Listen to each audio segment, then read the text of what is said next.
সে ভূগোল কাকে বলে দিলাম, তো কি অবস্থা তোদের? এই হয়ে গেছে স্যার, আমার সমস্যা নেই। খাতা দেওয়া আছে তোর হয়নি নাকি?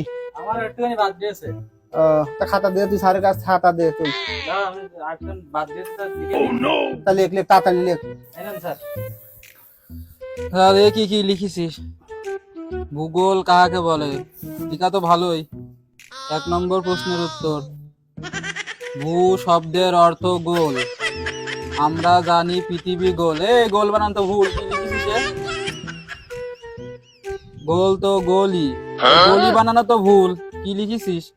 গোলের আবার কি হয়? গোল টান দিলে কি লম্বা করা যায়? সব কি লিখিস এ? সবই তো ভুল। তা তুই লিখেছিস 3 লাইন, 5 লাইন তো ভুল করেছিস এ। টান ধরা। হ্যাঁ লেখ লেখ, সব ভুল হবে। এবার দাঁড়া, কান ধরে দাঁড়া। আমি লিখিস ডিজিটাল কায়দায়, দেখছা নি ওয়াশিং মাস্টার নিয়েছে আব্বা, আব্বা বুঝবানি, তুই কান ধরে দাঁড়া। হ্যাঁ হয়েছে। এই ইন্টারন্যাশনাল স্টুডেন্ট তোর দে। এই নেন স্যার, তুই আবার দেখেন কায়দা পেজ দেখেন।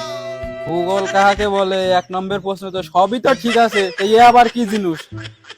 এ কোন গ্রহতে নিয়ে আসিস আবার? স্যার আমি না জানি এই বানান টানান বোঝায়, তা আমি সহজ পদ্ধতি দিই, বুঝলেন?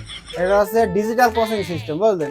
ও আমি ভয়েস দিয়ে দিয়েছি, আপনিও পারলি এবার শুনে নেন, ঠিক আছে? এ আবার ভয়েস দোয়া কে? আমি তো বাপে জমে এরকম দেখিনি কোনোদিন আমি। না স্যার, ও আপনি বুঝবেন না, এটা তো ডিজিটাল কোচিং সিস্টেম, বুঝলেন? তা আপনি না পুরনো স্যার, আপনিও বুঝবেন না। ইধারে বাংলার পড়ার মতো বাপের সাথে বললিস, এ পড়াতে পারবো না আমি তোদের।